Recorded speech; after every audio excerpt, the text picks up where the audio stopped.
عليكم ورحمة الله وبركاته. بسم الله الرحمن الرحيم.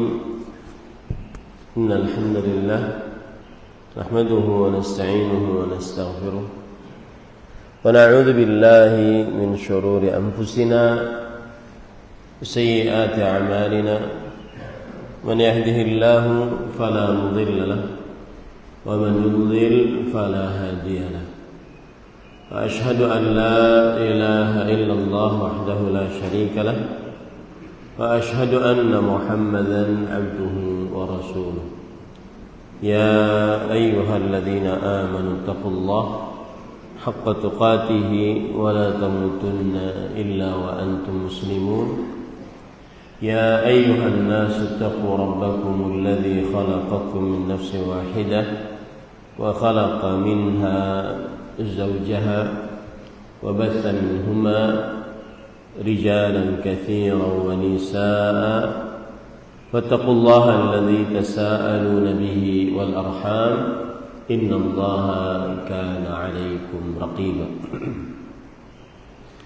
يا أيها الذين آمنوا اتقوا الله وقولوا قولا سديدا يصلح لكم أعمالكم ويغفر لكم ذنوبكم ومن يطع الله ورسوله فقد فاز فوزا عظيما. أما بعد فإن أصدق الحديث كتاب الله وأحسن الهدي هدي محمد صلى الله عليه وعلى آله وسلم وشر الأمور محدثاتها وكل محدثة بدعة وكل بدعة ضلالة وكل ضلالة في النار. Alhamdulillah, kita bersyukur pada Allah Subhanahu wa taala pada hari ini, hari yang paling mulia di dalam sepekan, hari rayanya kaum muslimin setiap pekannya, hari Jumat. Sebagaimana hadis Rasul sallallahu alaihi wasallam, "Inna min afdali ayyamikum yaumal jum'ah. Fihi khuliqa Adam wa fihi qubid wa fihi nafkhah wa fihi sa'aqah wa fihi taqumus sa'ah." Sesungguhnya hari yang paling mulia bagi kalian adalah hari Jumat. Di dalamnya diciptakan Nabi Adam, di dalamnya diwafatkan Nabi Adam, di dalamnya ditiupkan sangkakala, dan di dalamnya dibangkitkan hari kiamat. Fa'akthirus salata fihi alayya, maka perbanyaklah bersalawat di dalamnya atasku. Kita bersyukur hari ini, hari Jumat 13 Rabiul Awal 1445 Hijriah, kita dimudahkan oleh Allah Subhanahu wa taala untuk kembali duduk bersama di Masjid Thayyibah, Kota Semarang, Jawa Tengah, dalam sebuah kajian Islam ilmiah membahas tema wasaya lin Nabi sallallahu alaihi wasallam fil mi'ah yaumil akhirah min hayatihi syarifah. Wasiat terakhir Nabi Muhammad sallallahu alaihi wasallam.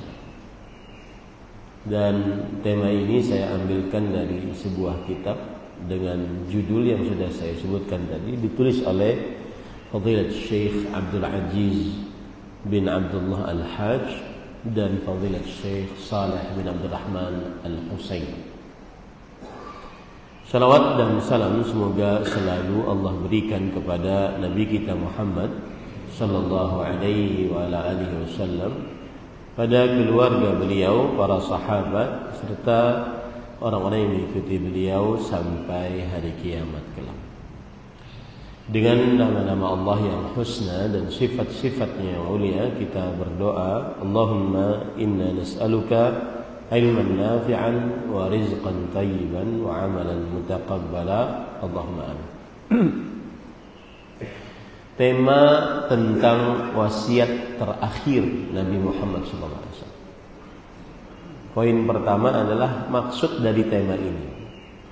Maksud dari tema ini adalah wasiat, yaitu pesan penting bagi yang mau meninggal agar dilaksanakan setelah meninggal orang yang berwasiat tersebut. Dan wasiat terakhir Nabi Muhammad SAW berarti membicarakan tentang wasiat sekitar 100 hari sebelum wafatnya Rasulullah SAW. Nabi Muhammad SAW keluar dari kota Madinah pada sekitar tanggal 25 dari bulan Dzulqa'dah untuk mengerjakan ibadah haji pada tahun ke-10 Hijriah. Dan kemudian 25 Dzulhijjah, lalu sampai kepada Dzulqa'dah, lalu sampai ke bulan Dzulhijjah.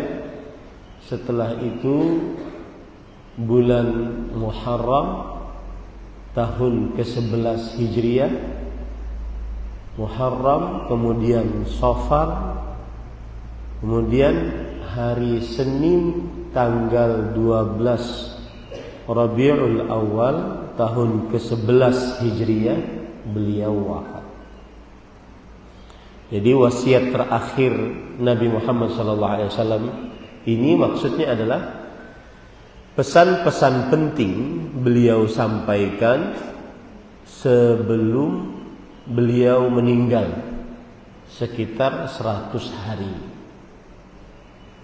Dari mulai tadi tanggal 5 bulan Dzulqa'dah sampai tanggal 12 Rabiul Awal. 100 harian lah sekitar itu. Kemudian itu adalah makna dari tema kita, wasiat terakhir Nabi. Kemudian tema ini penting. Mengapa? Karena yang namanya wasiat sesuatu yang pesan penting. Kalau kita buka kamus besar bahasa Indonesia, maka kita akan dapati wasiat adalah pesan penting dari orang yang mau meninggal, dikerjakan setelah yang memberi wasiat meninggal.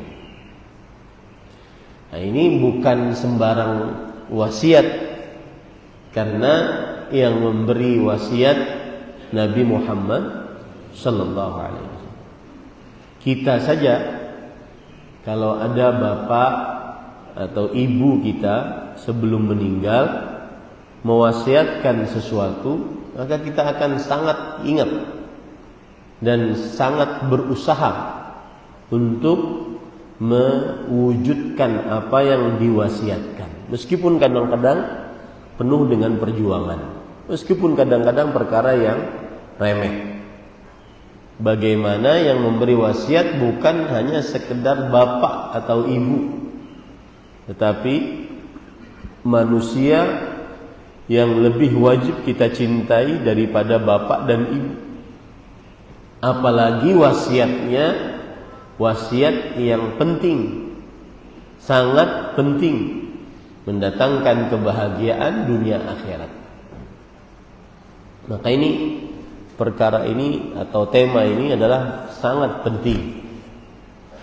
Kemudian juga tema ini sangat penting karena tepat kita di dalam bulan Rabiul Awal, yang mana sebagian kaum muslimin biasanya di dalam bulan Rabiul Awal sibuk membicarakan tentang hari dan tanggal serta bulan kelahiran Rasulullah sallallahu alaihi wasallam. Senin 12 Rabiul Awal. Padahal kalau kita perhatikan buku-buku sejarah seperti Syiar Alamin Nubala yang ditulis oleh Imam Az-Zahabi, seperti As-Sirah An-Nabawiyah yang ditulis oleh Ibnu Hisham As-Sirah An-Nabawiyah, yang ditulis oleh Imam Ibnu Katsir Al-Bidayah wan Nihayah, yang ditulis oleh Imam Ibnu Katsir, menyebutkan, dan juga Al-Hafidz Ibnu Hajar menyebutkan bahwa terjadi ikhtilaf di antara para ulama tentang tanggal kelahiran dan bulan Nabi Muhammad sallallahu alaihi wasallam. Adapun hari tidak ada ikhtilaf. Karena Rasul sallallahu alaihi wasallam menegaskan tentang puasa hari Senin, beliau mengatakan dzaka yaumun wulidtu fi. Itu adalah hari aku dilahirkan. Adapun tanggal, bulan ini terjadi ikhtilaf. Adapun wafatnya Rasulullah sallallahu alaihi wasallam, maka tidak ada ikhtilaf di antara para ulama. Hari Senin tanggal 12 Rabiul Awal, hari tahun ke-11 Hijriah.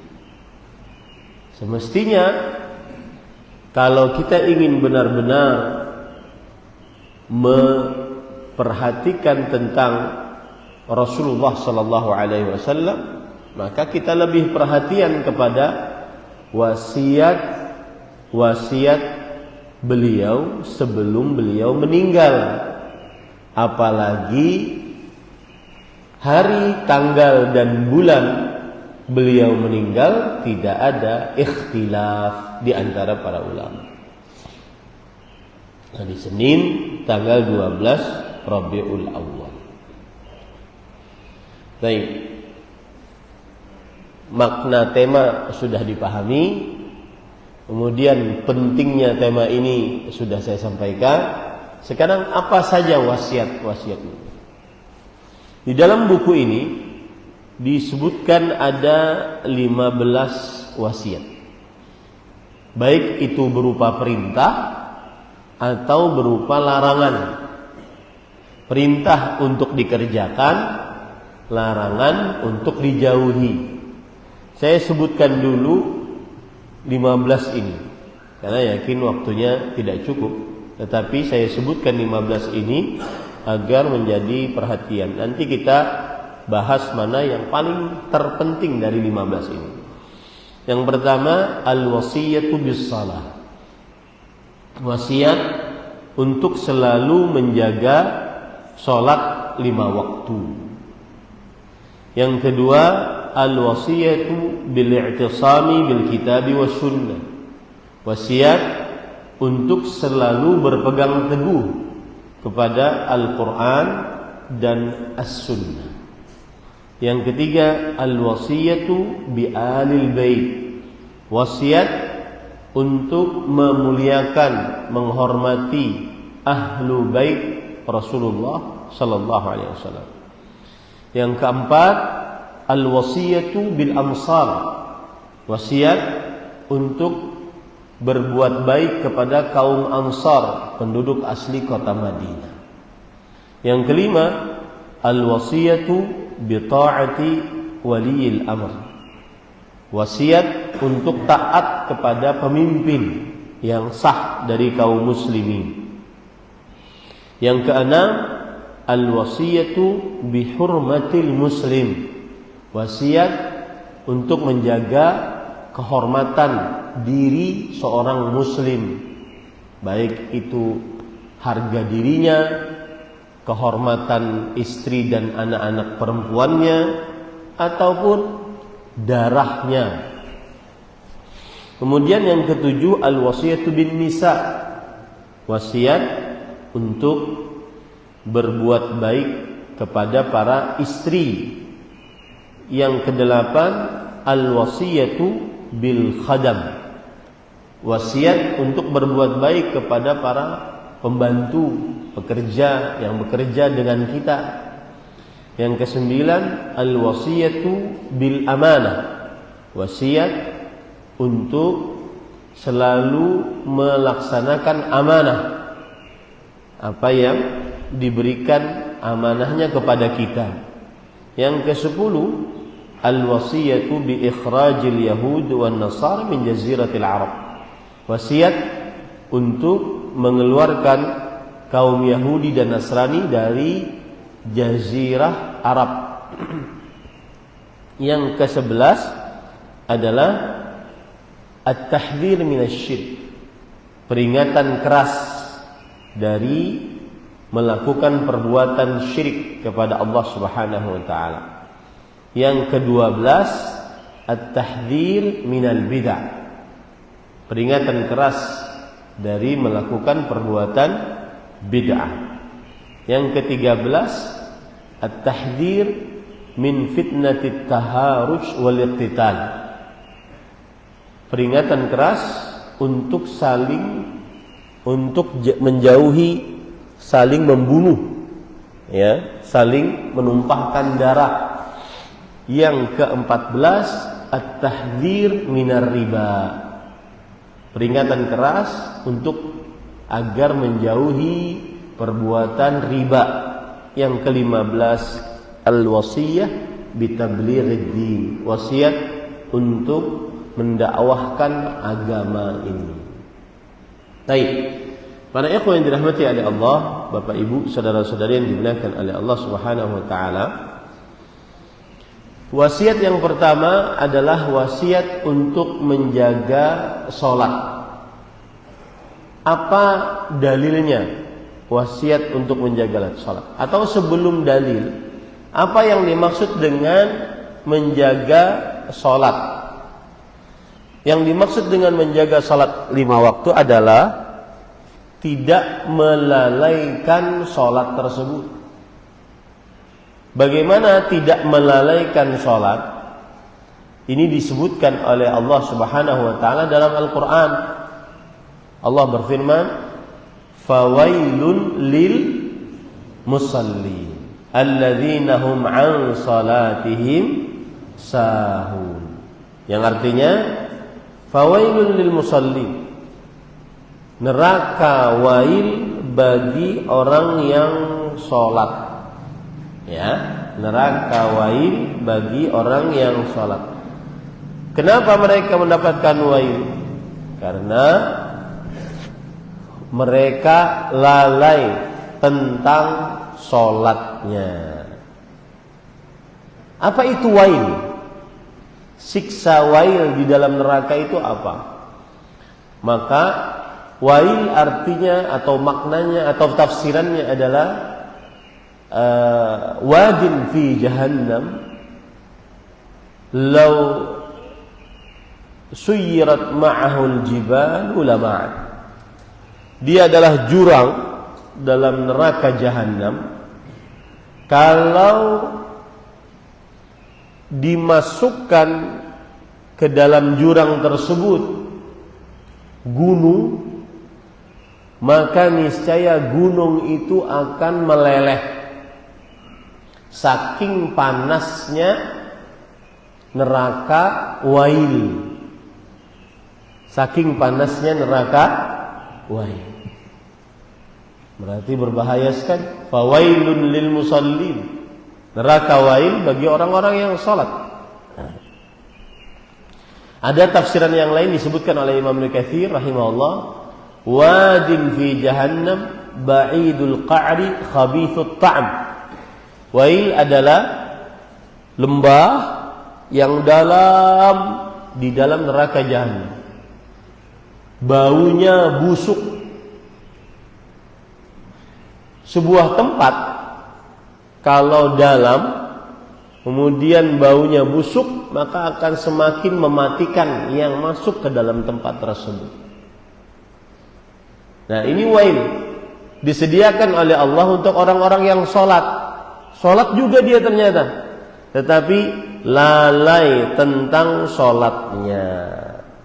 Surat Al-Ma'un ayat 4 sampai 5. Apa yang dimaksud lalai tentang sholatnya?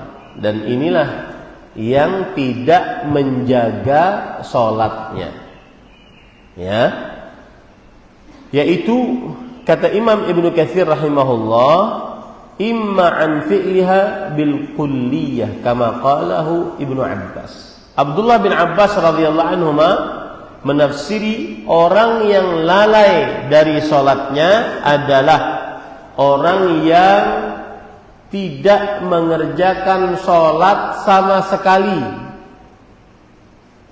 sekali nggak sholat, padahal dia muslim. Nah, ini tidak menjaga sholat, ini lalai sholat jenis pertama. Yang kedua, wa imma an fi'liha fil waqtil muqaddari laha syar'an fayukhrijuha an waqtiha bil kulliyah. Yang kedua, orang yang lalai sholatnya, tidak menjaga sholatnya, orang yang mengerjakan sholat di luar waktu tanpa ada alasan yang dibenarkan oleh syariat. Mengerjakan sholat di luar waktu, kama qalahu Masruq wa Abu Duha, sebagaimana yang dikatakan oleh Imam Masruq, seorang tabi'i, muridnya Abdullah bin Mas'ud radhiyallahu anhu. Ya, ini yang kedua. Kemudian yang ketiga, yang dimaksud tidak menjaga sholat adalah wa imma an waqtiha al-awwal fayuakhirunaha ila akhirih daiman aw ghaliban. Orang yang mengakhirkan pelaksanaan sholat di akhir waktu terus menerus, kebanyakan sholatnya di akhir waktu. Sebelum azan maghrib 3 menit sholat asar, sebelum azan asar 3 menit sholat zuhur. Nah, ini orang yang tidak menjaga sholat, yang lalai dari sholatnya. Kemudian kata Imam Ibnu Katsir, wa imma an adaiha bi arkaniha wa syurutiha 'ala al-wajhil ma'muri bihi. Yang keempat, yaitu orang yang tidak mengerjakan sholat, orang yang mengerjakan sholat dengan tidak menyempurnakan rukunnya. Kalau sholat dia terlalu cepat, tidak tumakninah, 21 rakaat 7 menit. Nah, ya, terlalu cepat. Ruku sujudnya tidak tumakninah. Ini orang yang melalaikan sholat dan tidak menjaga sholat. Seperti orang munafik, mereka kalau sholat naqara arba'an. Rasulullah SAW bersabda dalam hadis sahih, tilka salatul munafiq, tilka salatul munafiq. Itulah sholatnya orang munafik. Yarqubus syams, kalau azan asar dia menunggu matahari, enggak mau sholat. Hatta idza kanat baina qarnai syaitan, sampai jika matahari tersebut terletak di antara 2 tanduk syaitan. 2 tanduk syaitan itu seperti ini bentuknya. Nah, nih, lihat ya. Sampai jika terletak antara 2 tanduk syaitan. Ini kan seperti tanduk jadinya nih. Mau terbenam. Qama, baru dia bangun. Bangun ngerjain apa? Salat asar. Fanaqara arba'an, maka dia salatnya dalam keadaan naqara yanquru. Itu naqara yanquru itu seperti ayam matuk makanannya. Ya, cepat. La yadhkuruna Allah fiha illa qalila, tidak menyebut nama Allah kecuali sedikit saja. Nah, ini yang keempat dari yang melalaikan sholat. Ya. Yang kelima, wa imma anil khusyu'i fiha wa tadabburi li ma'aniha. Yang kelima, orang yang tidak menjaga sholat, lalai dari sholatnya. Kalau lagi sholat tidak khusyuk, tidak menghadirkan hati saat sholat, hanya gerakan ritual ruku, sujud, i'tidal, nggak ada sama sekali ruh di dalam sholatnya, tidak khusyuk, tidak paham apa yang dibaca. Nah, ini namanya tidak menjaga sholat. Itulah 5 poin. Ya. Kalau boleh saya tambahkan yang keenam, apa itu? Yaitu kadang sholat, kadang tidak sholat. Seperti orang munafik. Rasul sallallahu alaihi wasallam bersabda, "Athqalus salawati 'alal munafiqin salatul fajri wa salatul atamah." Salat paling berat atas orang munafik salat subuh dan salat isya. Mereka cuma semangat salat zuhur, asar, maghrib.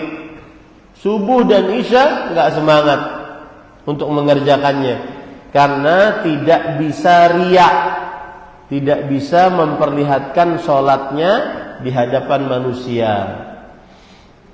Nah, ini 6 orang yang tidak menjaga salat. Kalau bapak ibu terlepas dari 6 ini, berarti bapak orang yang menjaga sholat. Ya bapak, yang ngantuk-ngantuk, ulangi 6 tadi. Siapa yang bisa? Monggo. 6. 1. Orang yang tidak sholat sama sekali, ini tidak menjaga sholat. Yang kedua, orang yang mengerjakan sholat di luar waktu. Yang ketiga, mengakhirkan sholat dari waktunya, ya, tanpa ada alasan. Yang keempat, tidak menyempurnakan rukun sholat. Yang kelima,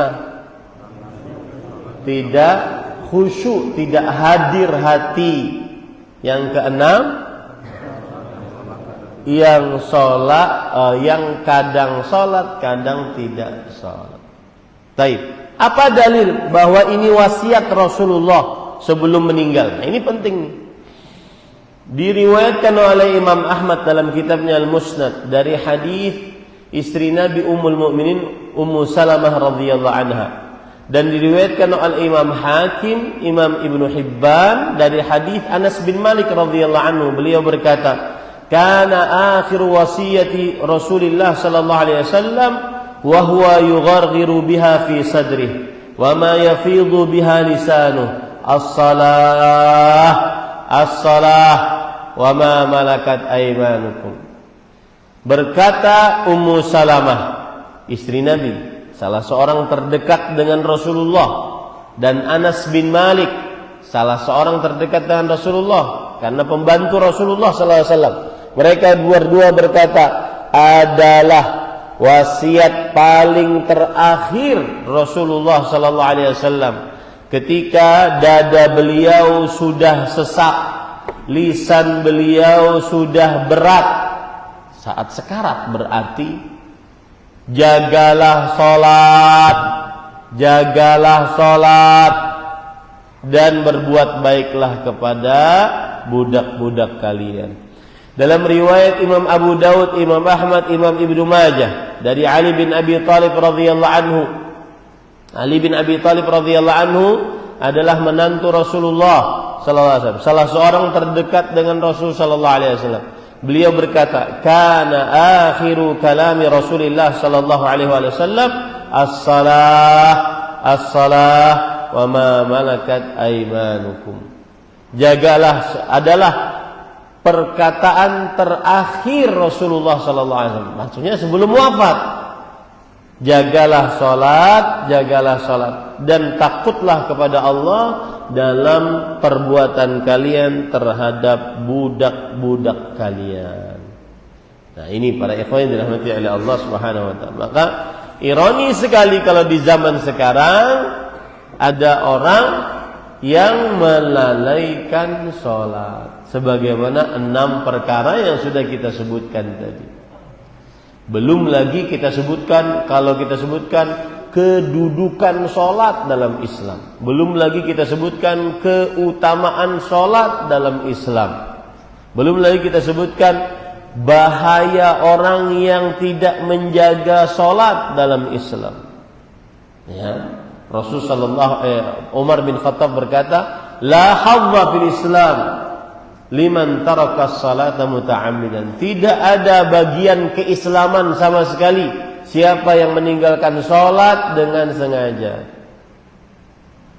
Ya, kalau seandainya ada orang ya mengatakan bujuk saya agar saya salat, maka salah satu caranya yang mudah adalah kamu itu budaknya Allah. Taat saja kepada Allah. Allah memerintahkan untuk kita salat. Budak sesuai dengan perintah rajanya. Enggak usah terlalu mencela-mencela kesombongan kok ajak saya salat atau bujuk saya salat. Enggak perlu dibujuk salat. Yakini saja kamu itu budaknya Allah, makhluknya Allah. Makhluk budak Allah, maka kerjakan perintah Allah Subhanahu wa taala sebagai sang raja. Kita ini budaknya Allah. Diciptakan oleh Allah jadi manusia pun alhamdulillah. Kok banyak mencela-mencela, bujuk saya biar sholat, gimana? Paham ini para ikhwan?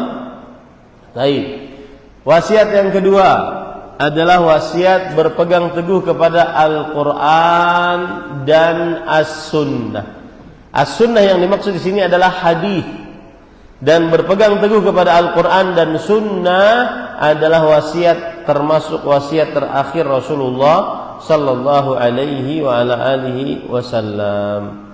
Sebagaimana dalam hadis yang diriwayatkan oleh Imam Muslim dari Jabir bin Abdullah ketika Rasulullah sallallahu alaihi wasallam berhaji, ya, ketika Rasulullah SAW berhaji kemudian berkhutbah di Namirah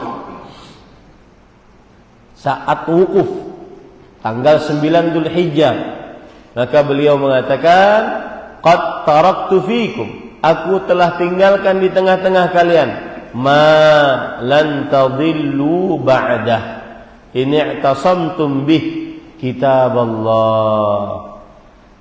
Selama kalian berpegang teguh kepada apa yang aku tinggalkan, kalian tidak akan pernah sesat. Apa itu?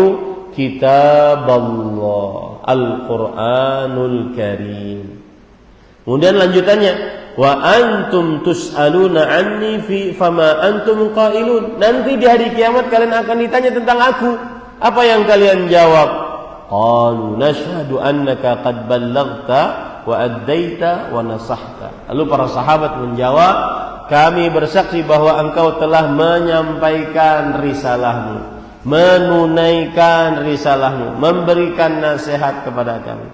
Dari sini kita ambil pelajaran wasiat Rasulullah sallallahu alaihi wasallam terakhir sebelum beliau wafat.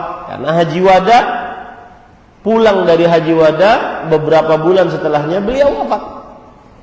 Ya, pulang dari bulan Dzulhijjah di haji wada, kemudian bulan Muharram, Safar, Rabiul Awal beliau wafat. Nah, ini adalah wasiat terakhir. Nah, yang ingin saya tekankan di sini adalah ada orang mengatakan pembodohan terhadap umat Islam kalau ada orang mengajak, ayo berpegang teguh kepada Al-Quran dan Sunnah. Ini sebuah pembodohan.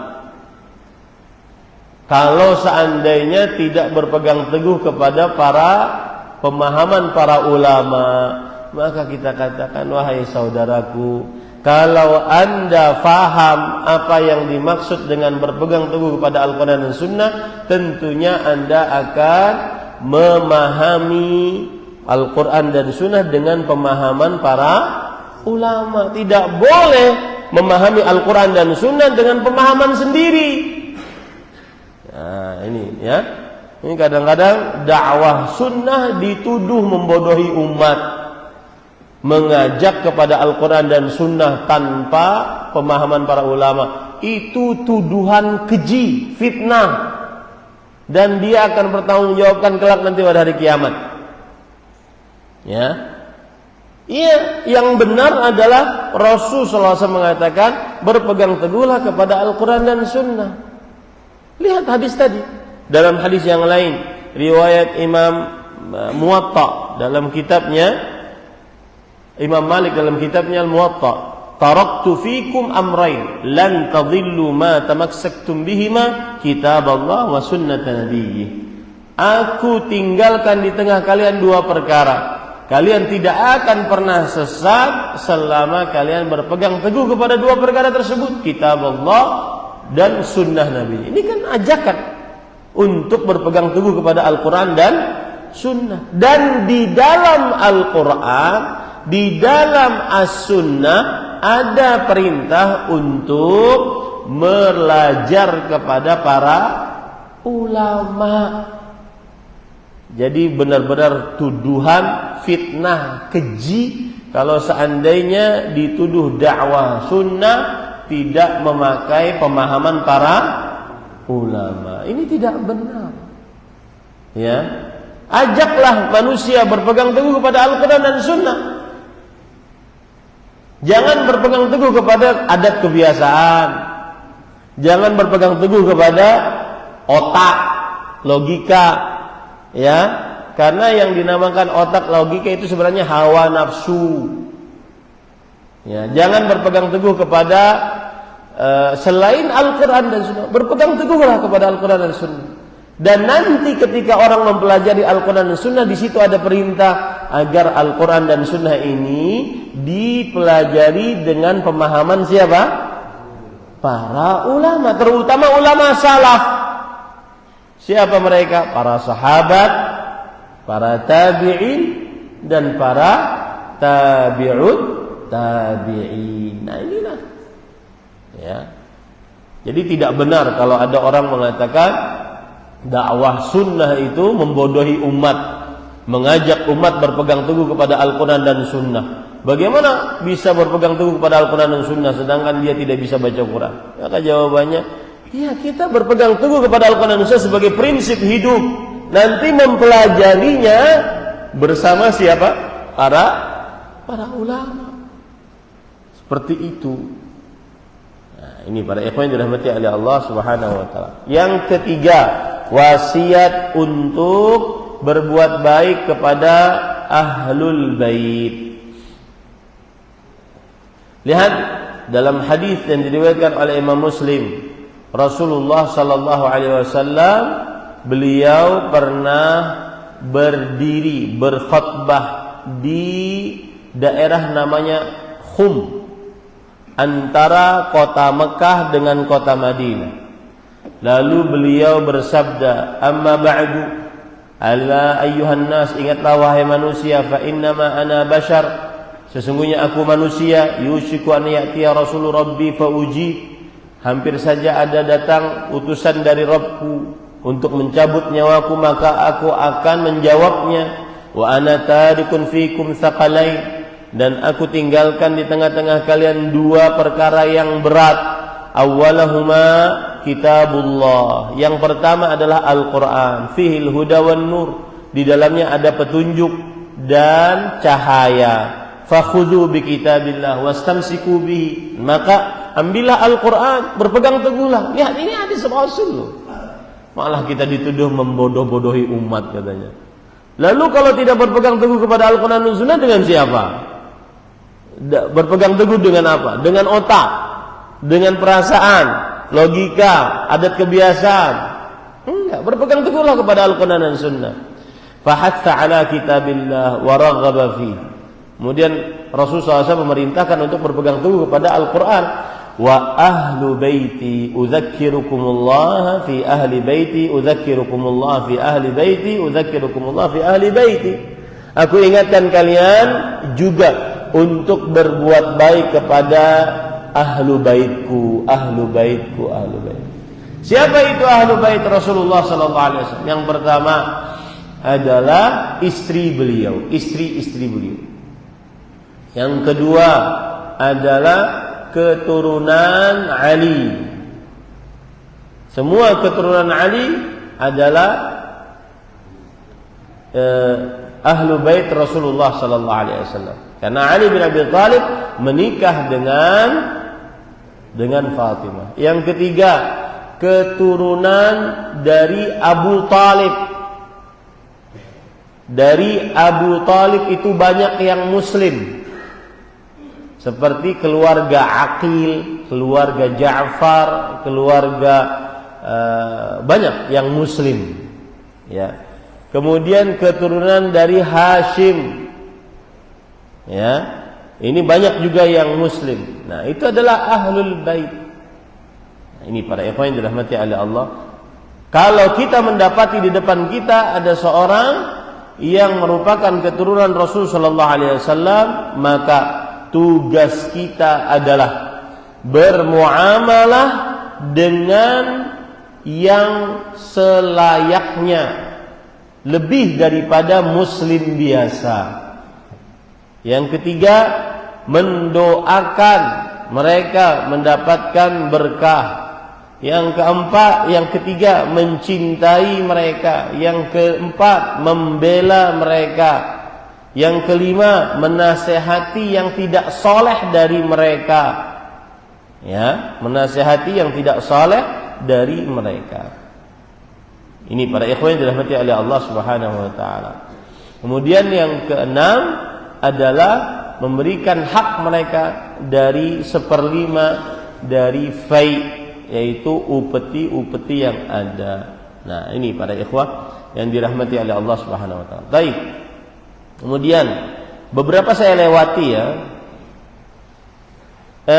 Wasiat Rasul sallallahu alaihi wasallam yang selanjutnya adalah wasiat untuk taat kepada pemimpin muslim yang sah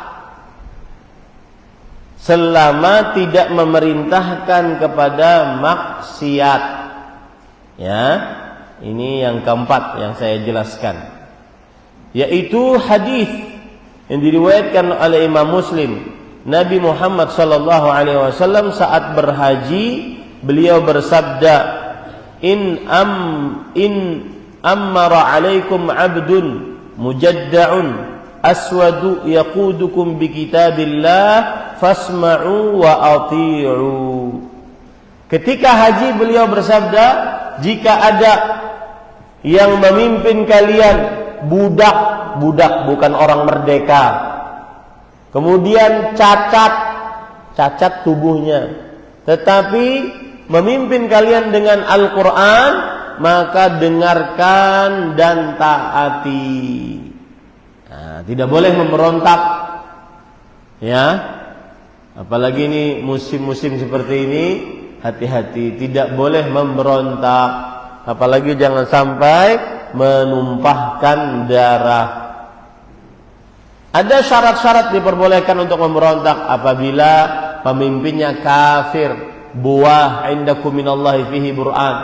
Kafir jelas kekufurannya. Kita punya dalil dari Al-Quran dan hadis bahwa dia kafir. Ya, kalau masih katanya jangan, tidak boleh. Itu satu. Yang kedua, ma aqamu fikumus shalah. Kalau sudah tidak membolehkan lagi untuk sholat, nah, kita sekarang sholat subuh enak, ya, Jumat sholat berjamaah tidak terlarang, nah, biarkan. Ya, masalah pemimpinnya tidak sholat itu urusan mereka. Yang penting kita dibiarkan bisa mengerjakan sholat, tidak boleh kita merontak. Kalau tidak memperbolehkan sholat dan mengerjakan sholat berjamaah atau Jumat, baru setelah itu boleh. Itu pun ada syarat yang ketiga. Kalau pemberontakannya tidak mendatangkan kerusakan yang lebih besar daripada sebelum diberontak. Nah, itu tidak ada yang bisa meyakinkan bahwa pemberontakan pasti akan mendatangkan kebaikan lebih daripada sebelum diberontak. Yang ada adalah pemberontakan selalu mendatangkan kerusakan lebih parah daripada sebelum terjadi pemberontakan. Ya, nah itu dia. Kemudian wasiat selanjutnya yaitu, nah ini di zaman sekarang penting, menjaga kehormatan seorang muslim, terutama di media sosial. Tidak boleh melecehkan orang, asal memviralkan orang untuk merendahkannya. Itu bukan sifat kaum muslimin. Rasulullah SAW ketika haji wada, beliau berkata, fa inna dima'akum wa amwalakum wa a'radakum bainakum haram ka hurmati yaumikum hadha fi syahrikum hadha wa fi baladikum hadha. Sesungguhnya harta kalian, darah kalian, kehormatan kalian di antara kalian suci sebagaimana bulan suci ini, hari suci ini, di tempat yang suci ini. Nah, ya. Jadi hati-hati ini yang sering main media sosial, jangan sampai merendahkan kaum muslimin. Ya, apa-apa diviralkan dengan video, nggak boleh. Tidak boleh merendahkan kaum muslimin. Wasiat selanjutnya yaitu berbuat baik kepada para perempuan. Ini juga disampaikan oleh Rasulullah sallallahu alaihi wasallam saat haji wada. Beliau mengatakan, ala wastausu bin nisa'i khairan fa innama hunna awanun 'indakum laisa tamlikuna minhunna syai'an ghaira dzalik. Aku wasiatkan kepada kalian untuk berbuat baik kepada para istri. Sesungguhnya mereka itu adalah tawanan di tengah-tengah kalian. Istri itu Pak, lemah posisinya bagaimanapun. Tidak bisa keluar rumah tanpa izin suami. Tidak bisa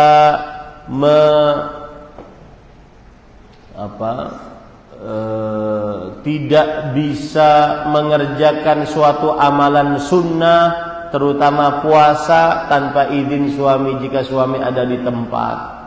Bahkan adabnya seorang istri tidak bisa menggunakan hartanya kecuali memberitahu atau meminta izin kepada suami. Padahal itu harta istri sendiri.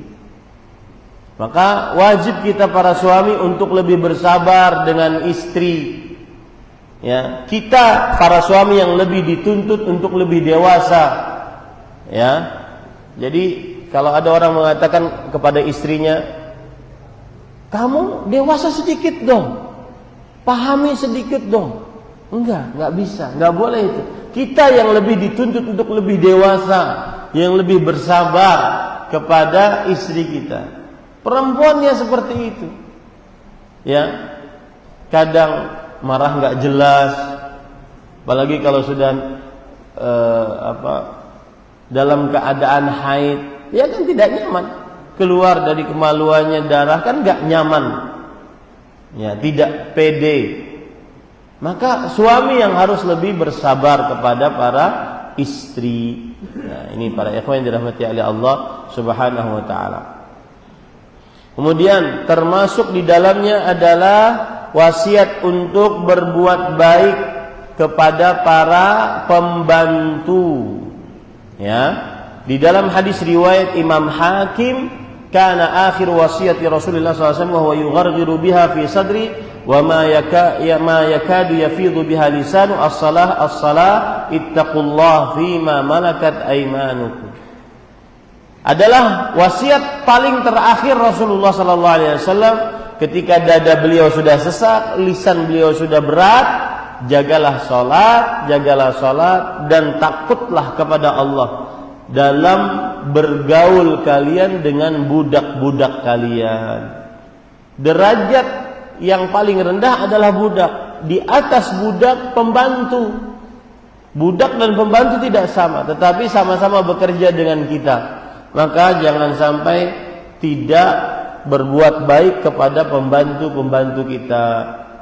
Kemudian selanjutnya wasiat untuk melaksanakan amanah. Ya, melaksanakan amanah. Ada diriwayatkan oleh Imam Ahmad, Rasul sallallahu alaihi wasallam bersabda saat hari tasyrik. Kata beliau, ala wa man kanat 'indahu amanah falyu'addiha ila man i'tamanahu 'alaiha. Siapa yang memiliki amanah, maka tunaikan kepada yang memilikinya. Ya, termasuk hal yang paling pertama nanti akan paling cepat hilang di akhir zaman adalah al-amanah. Orang sudah tidak amanah lagi, dititipi barang tidak sampai kepada yang dipesankan. Ya, ini termasuk wasiat Rasulullah sallallahu alaihi wa ala alihi wasallam.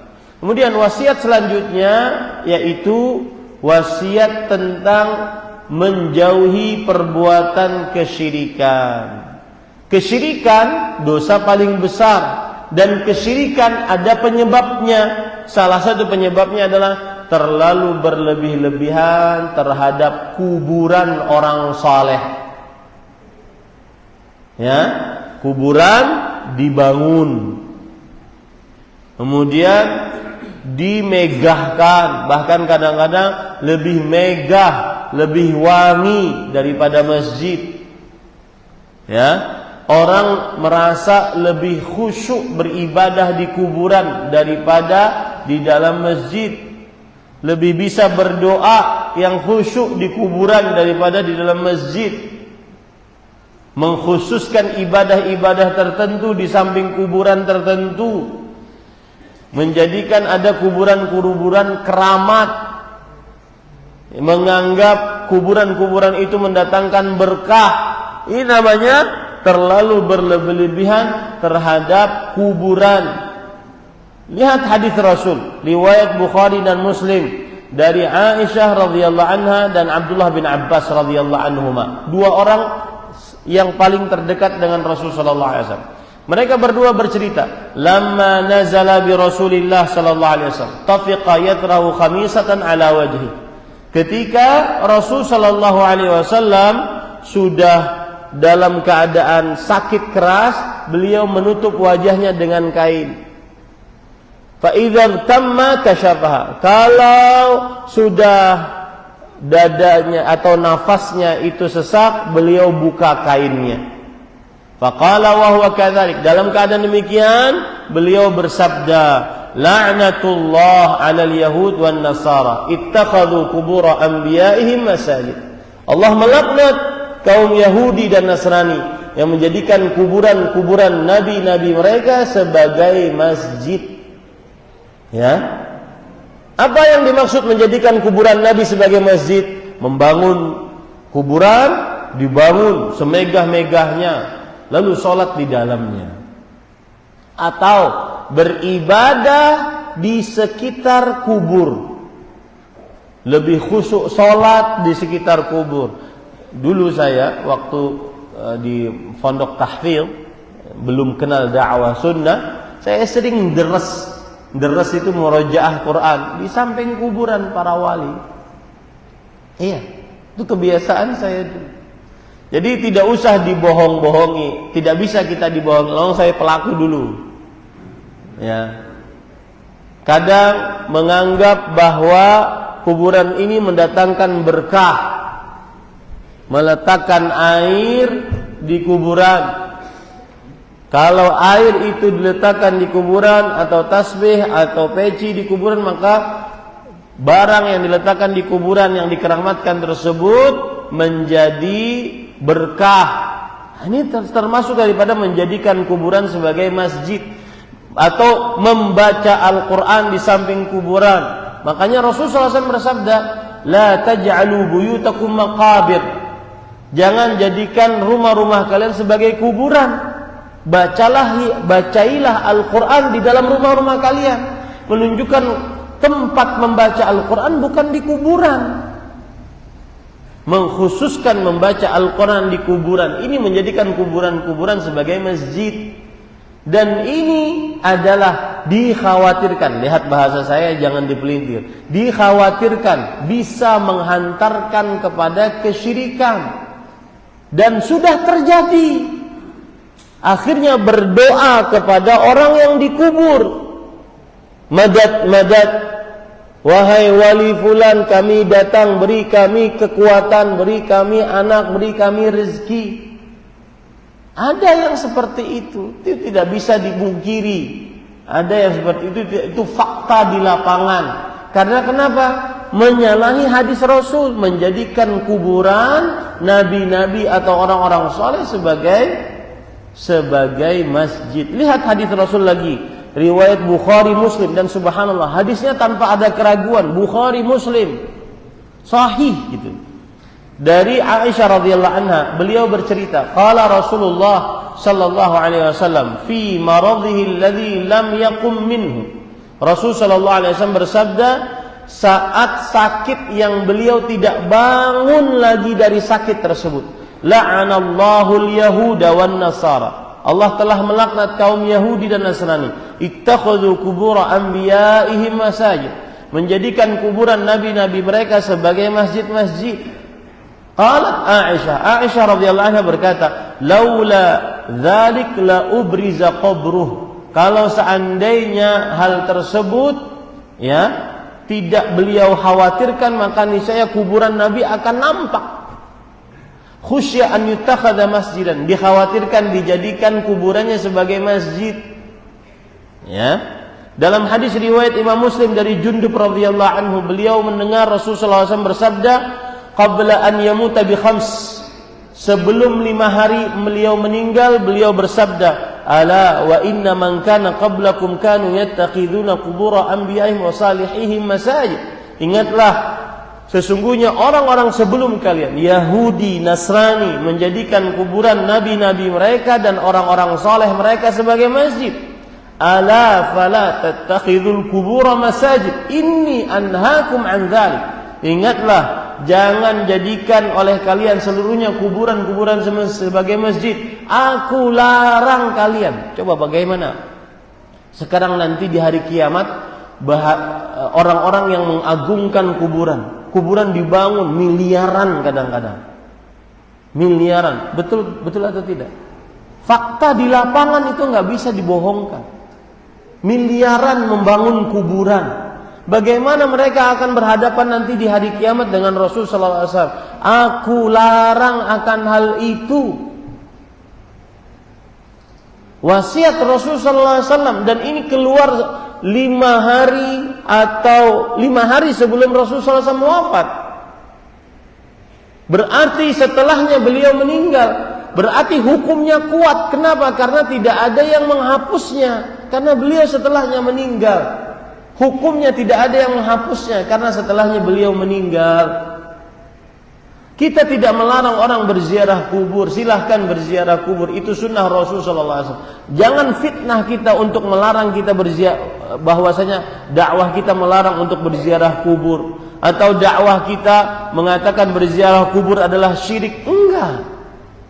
Yang kita larang adalah kuburan dibangun bermegah-megah, lalu menjadikan kuburan tersebut sebagai masjid, dan itu fakta di lapangan. Lalu kemudian yang lebih parah lagi, berdoa kepada orang yang sudah mati, dengan dalih tawassul. Ini tidak boleh. Kenapa? Karena fala tad'u ma'allahi ahadan. Allah berfirman, janganlah kalian berdoa bersamaan dengan Allah kepada seorang pun dari selain Allah. Tidak boleh. Berdoa hanya kepada Allah Subhanahu wa taala. Dan fakta di lapangan bahwasanya memang berdoa kepada selain Allah, kepada orang-orang yang sudah mati, itu terjadi. Itu yang kita larang. Jangan kemudian playing victim, bahwa kita melarang berziarah kubur, bahwa kita mengatakan bahwa berziarah kubur adalah syirik. Enggak.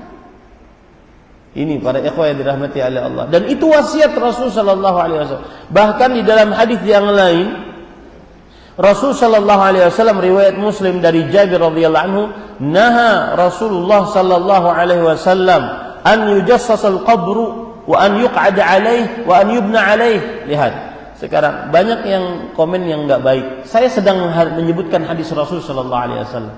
Bagaimana dia berhadapan dengan Rasul sallallahu alaihi wasallam? Takutlah engkau kepada Allah Subhanahu wa taala akan hal ini. Takut engkau kepada Allah Subhanahu wa taala. Tanya hatimu yang paling dalam akan hal ini. Ini sekarang saya bacakan hadis Rasul. Rasulullah SAW melarang untuk kuburan dikeramiki, duduk di atasnya, atau dibangun di atasnya. Dilarang, hadis Muslim, jelas hadisnya. Seperti matahari di siang bolong. Kalau seandainya ada hadis yang membolehkan, mungkin kita lebih dahulu membangun kuburan tersebut. Ini para ikhwan yang dirahmati oleh Allah Subhanahu wa taala. Lihat lagi dalam hadis riwayat Bukhari, Muslim, Aisyah radhiyallahu anha, Ummu Habibah, Ummu Salamah, mereka bertiga bercerita, mereka baru dari Ethiopia. Mereka dapati bahwasanya di dalam Ethiopia ada gereja, kemudian terdapat patung-patung. Kata Rasul sallallahu alaihi wasallam, "Inna ulaik," mereka itu, "idza kana fihim ar-rajulus salih mata, kalau ada orang saleh meninggal, banau ala qabrihi masjidan, maka ada kuburannya, dibangun di atasnya masjid, tempat ibadah. Wa sawwaru fihi tilkas suwar, lalu mereka bikin patung-patung agar diingat itu orang.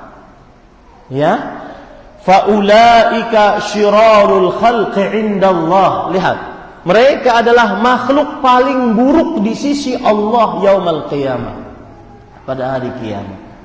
Kita bukan menjelek-jelekan orang, tetapi ini kita ingin menasehati. Kadang menasehati dituduh menjelek-jelekan. Ya. Kemudian kadang aneh lagi cara berpikirnya. Alah, kalian ini orang-orang yang sibuk dengan dakwah salaf, dakwah sunnah, sering sekali membicarakan amalia orang lain. Sedangkan musuh-musuh umat Islam sudah sampai ke bulan. Yang nyuruh ente sampai ke bulan siapa? Siapa yang nyuruh kita sampai ke bulan?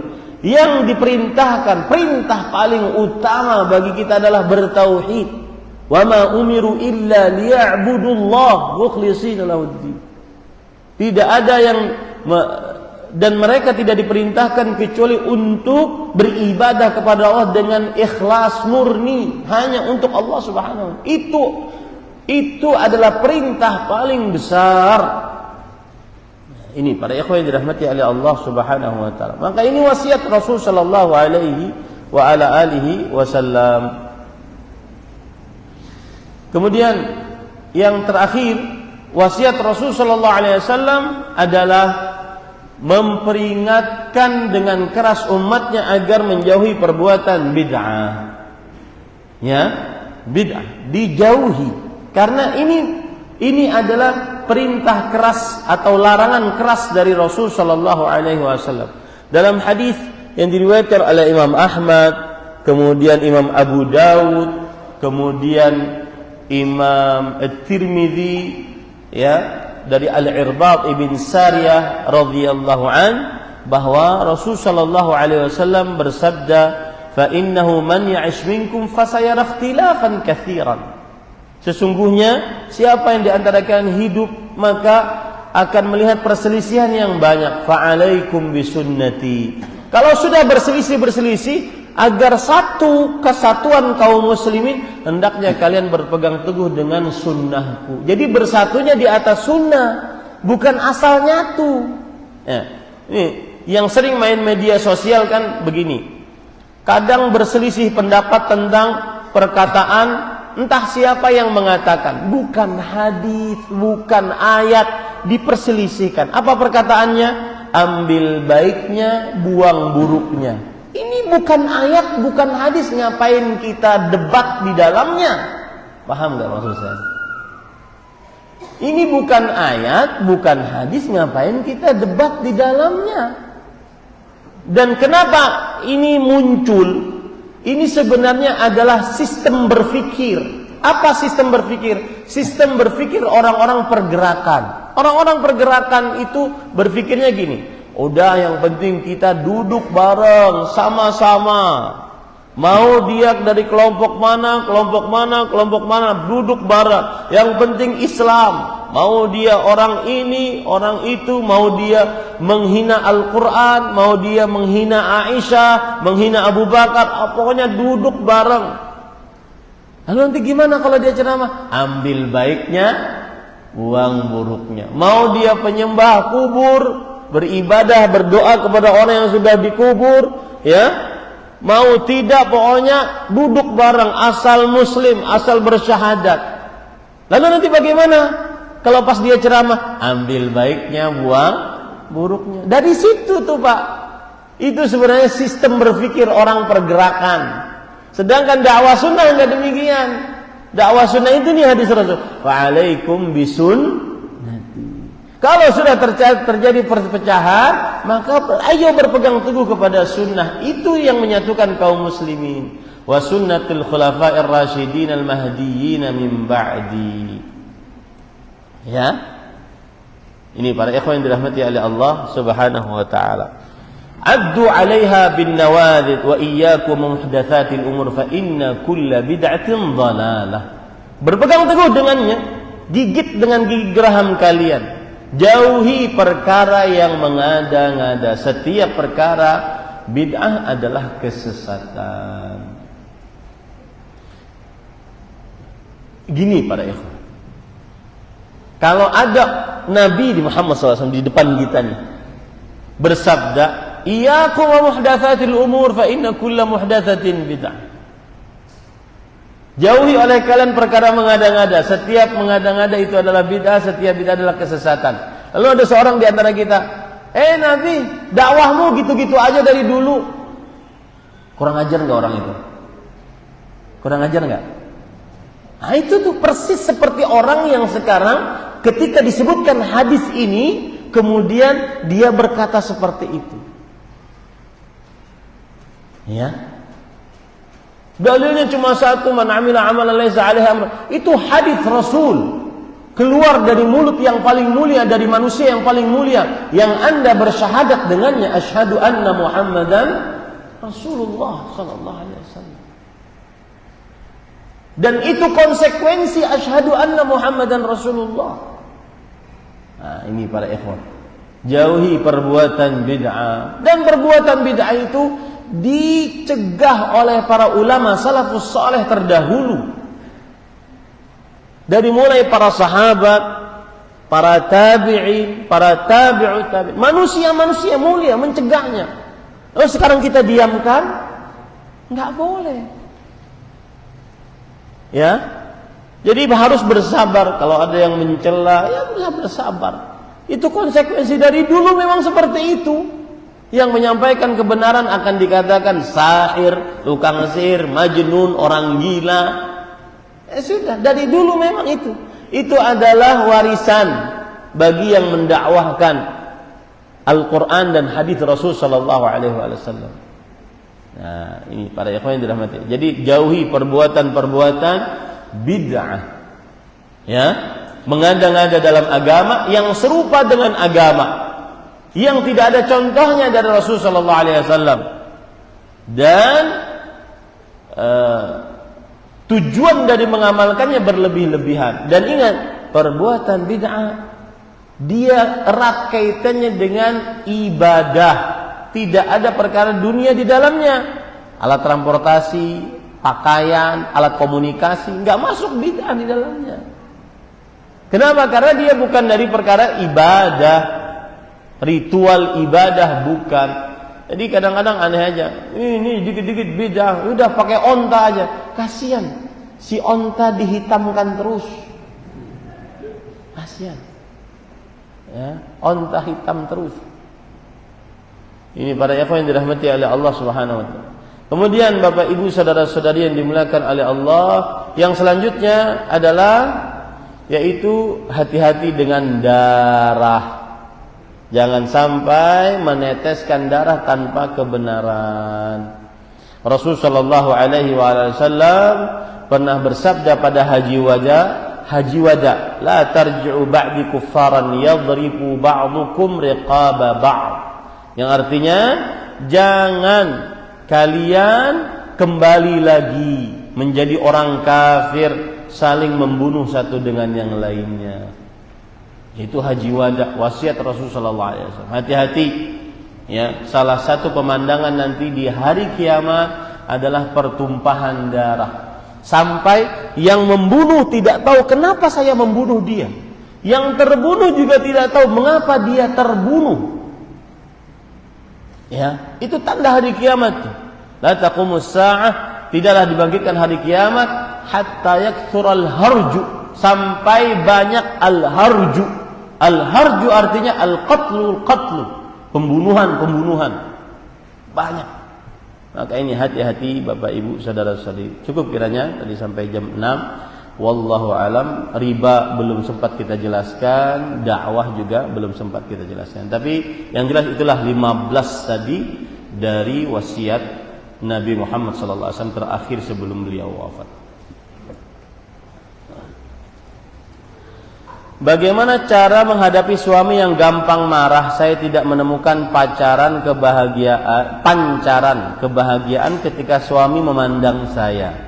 Hanya sedikit sekali mendapatkan senyum dan candanya, itu pun senyum dan candaan yang berisi ejekan dan merendahkan diri saya. Beberapa waktu lalu suami saya kepergok ingin menemui mantan pacarnya. Beliau meminta maaf dan saya maafkan. Terkadang dengan melihat tingkah dan amarannya saya menjadi ingin sekali berdoa kepada Allah cabut nyawa ini. Apakah boleh berdoa seperti itu ya Ustaz? Jazakumullahu khairan. Maka jawabannya adalah pertanyaannya kemana, mukaddimahnya kemana. Yang jelas tidak boleh minta mati kecuali dalam keadaan sudah tidak sanggup lagi. Itu satu. Nah Rasulullah SAW bersabda, la yatamannayanna ahadukumul maut. Jangan sekali-kali salah seorang di antara kalian bercita-cita mati. Ya. Kemudian yang kedua, adapun urusan saudari dengan suami saudari, maka saya nasihatkan perbaikilah pelayanan saudari kepada suami. Ya. Baik itu pelayanan yang berkaitan dengan perut suami atau kemaluan suami. Niscaya suami akan tersenyum lebar, setulus hati. Ya, urus saja perutnya, bagaimana makannya yang enak, seenak-enaknya, dan urus kemaluannya, bagaimana dia melampiaskan syahwatnya selampias-lampiasnya, senyaman-nyamannya. Niscaya dia akan pancaran matanya menjadi berbinar-binar. Dia setiap pagi tidak akan pernah lupa dengan apa yang saudari lakukan. Ya. Nah, itu nasihat saya. Yang kedua, berdoa kepada Allah Subhanahu wa taala agar hati suami dilembutkan, perangai suami dibaguskan. Tapi yang paling utama tadi, ya, yang paling utama tadi. Kenapa? Karena itu hadis Rasul sallallahu alaihi wasallam. Beliau bersabda ketika berhadapan dengan seorang perempuan, idzatu ba'lin. Nah, ini ibu-ibu mulai ngobrol. Ya. Biasanya gitu, susah dinasihati. Kenapa? Karena ketika dinasihati langsung, wah gimana mau memasak yang enak, melayani di atas ranjang yang bagus, lawang dia. Nah, lawangnya ini susah akhirnya. Akhirnya nasihatnya mental terus. Maka saya nasihatkan, ini kan pertanyaan dari ibu, dari saudari, dari istri. Maka nasihat saya untuk istri. Setelah ini saya akan nasihati bapak-bapaknya. Ya. Jadi gini, sebelum saya lanjutkan, saya pernah kajian dengan judul istri durhaka. Tanda-tanda istri durhaka. Itu sebelum kajian, panitia kajian mengatakan, Ustadz, ini pesan dari ibu-ibu, kapan kajian bapak-bapak zalim? Suami zalim. Kajiannya belum itu padahal. Ya. Jadi kadang susah nasihatnya masuk ke dalam kalbu. Maka saya waktu itu ketika mengisi kajian dengan istri durhaka, saya katakan, ibu-ibu, ini nasihat. Terima nasihatnya, jangan sampai di counter atau di compare dengan kelakuan suami. Karena kelakuan suami nanti saya yang menasihati. Terima dulu nasihatnya. Seperti saya katakan tadi, perbaiki pelayanan terhadap perut suami, perbaiki pelayanan terhadap kemaluan suami. Ya, itu nasihat. Maka terima itu. Tapi Ustadz, suamiku begini. Tapinya nanti. Terima dulu nasihatnya. Ya. Tapi Ustadz, suaminya sering marah. Tapi Ustadz, suaminya nggak kasih nafkah untuk memperbaiki penampilan, untuk memperbaiki resep makanan dan seterusnya. Nggak ada alat untuk membuat makanan yang lebih enak, Ustaz. Enggak. Terima dulu nasihat ini. Maka Anda akan mengerjakan nasihat ini, baru setelah itu nanti kita nasihati suaminya. Ya. Ini yang pertama. Kemudian Bapak Ibu saudara-saudari yang dimuliakan oleh Allah Subhanahu wa taala, jadi itu nasihat kepada istri. Nah, adapun suami, maka saya nasihatkan. Sebagaimana sudah kita sebutkan tadi, bahwa istri itu posisinya lemah. Dia itu bagaikan tawanan di sekitar kita, tidak bisa ngapa-ngapain. Maka bersabarlah, berbuat baiklah. Lihat ayat-ayat Al-Quran dan hadis-hadis Rasul Sallallahu Alaihi Wasallam, kebanyakannya redaksi untuk berbuat baik kepada pasangan adalah Allah memerintahkan, Rasulullah Sallallahu Alaihi Wasallam memerintahkan kepada para suami agar berbuat baik kepada para istri. Ashiruhunna bil ma'ruf, gaulilah istrimu dengan baik. Ya. Kemudian lagi Rasul sallallahu alaihi wasallam bersabda, istausu bin nisa'i khairan fa innahunna awanun 'indakum. Aku wasiatkan kalian berbuat baik kepada istri kalian. Sesungguhnya mereka adalah tawanan di sekitar kalian. Itu redaksinya kepada siapa? Suami. Harus lebih bersabar, harus lebih tenggang rasa, harus lebih mengayomi, lebih dewasa. Nah, begitu. Ya. Lihat, saya pesan tadi kenapa mengurus 2 poin tadi, perutnya suami dan kemaluan suami. Lihat hadis Rasul. Rasul sallallahu alaihi wasallam pernah bertemu dengan seorang perempuan, kemudian beliau bertanya, "Idza tuba'lin, wahai perempuan, engkau punya suami enggak?" Kemudian sang perempuan ini mengatakan, "Na'am ya Rasulullah." Iya, saya punya suami wahai Rasulullah. Kemudian Rasul sallallahu alaihi wasallam berpesan kepada perempuan tersebut, "Kaifa anti lahu?" Nah, ini pesan pertama nih. Bagaimana pelayananmu terhadapnya? Itu pesan pertama untuk istri. Bagaimana pelayananmu terhadapnya? Bagaimana pelayananmu terhadap perutnya, makanannya, kemudian kemaluannya. Itu yang paling utama. Kemudian si perempuan tersebut menjawab, "Ma'aluhu illa ma'ajaztu anhu." Wahai Rasulullah, aku tidak meremehkan mengurus suamiku. Selalu aku perhatikan, kecuali ketika aku sudah sangat lemah, tidak sanggup lagi. Kemudian Rasulullah berpesan dengan pesan yang kedua. Kata beliau, "Unzuri aina anti minhu fa innama huwa jannatuki wa naruki." Wahai perempuan, perhatikan bagaimana perasaan suamimu terhadapmu. Ini pesan kedua nih. Jaga keridhaan suami. Selama suami ridha, engkau dapat surga. Selama suami murka, engkau dapat neraka. Jadi jaga perasaan. Menjaga perasaan suami hanya dari sisi 2. Jaga perutnya, jaga kemaluannya. Urus perutnya tuh. Apa yang disukainya? Seorang istri bukan dari Jawa, kemudian suaminya dari Jawa. Apa yang disukai oleh seorang suami yang berasal dari Jawa? Belajar dia masak. Seorang suami ketika berjimak di atas ranjang, sukanya gaya begini, lakukan. Ya, lakukan. Iya, betul itu, memang seperti itu. Aku sukanya gelantungan di atas dinding. Wes, lakukan aja. Gelantungannya cicak ini. Nah, itu dia ya. Begitu caranya. Jadi nanti akan ada pancaran kegembiraan, akan ada pancaran kesenangan, tidak seperti yang dikeluhkan. Ini kadang-kadang penampilan istri juga harus diperbaiki. Kalau mau tidur, usahakan tuh mau tidur dari ujung rambut sampai ujung kaki wangi. Ya, saya sering berkelakar, ini bercanda saya sebenarnya.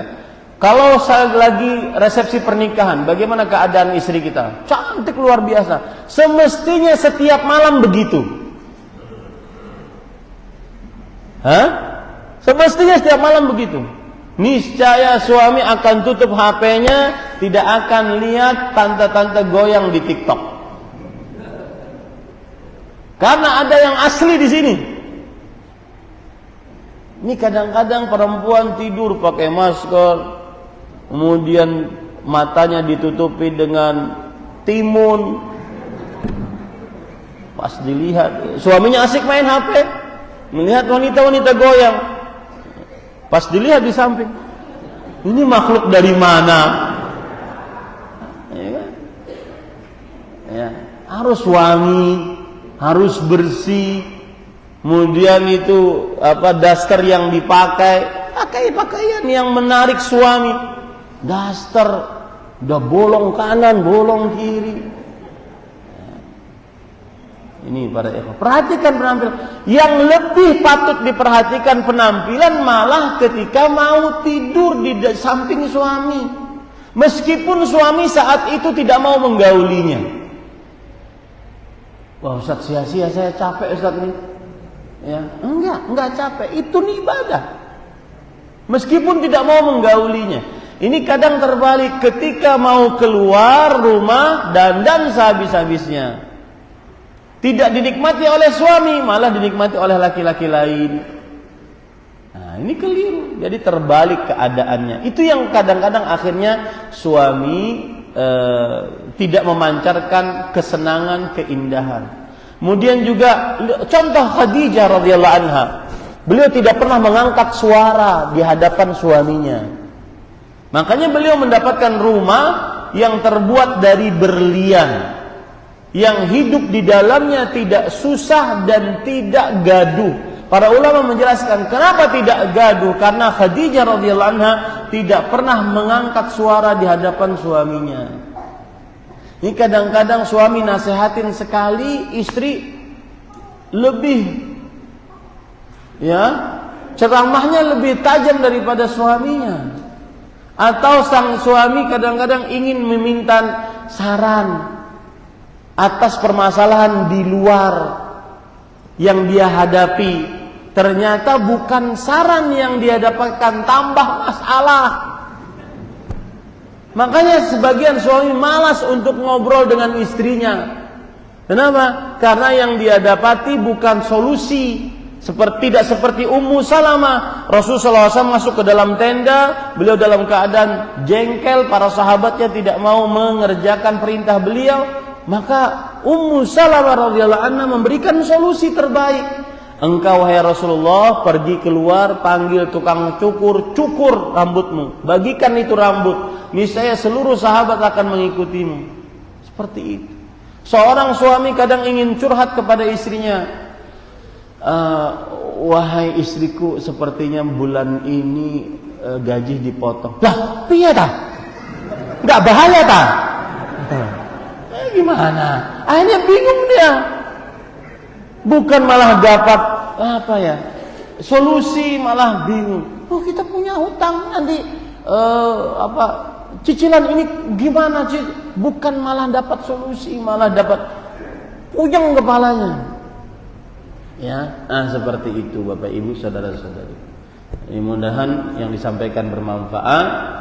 Subhanakallah bihamdik, asyhadu an la ilaha illa anta astaghfiruka wa atubu ilaik. Wassalamualaikum warahmatullahi wabarakatuh.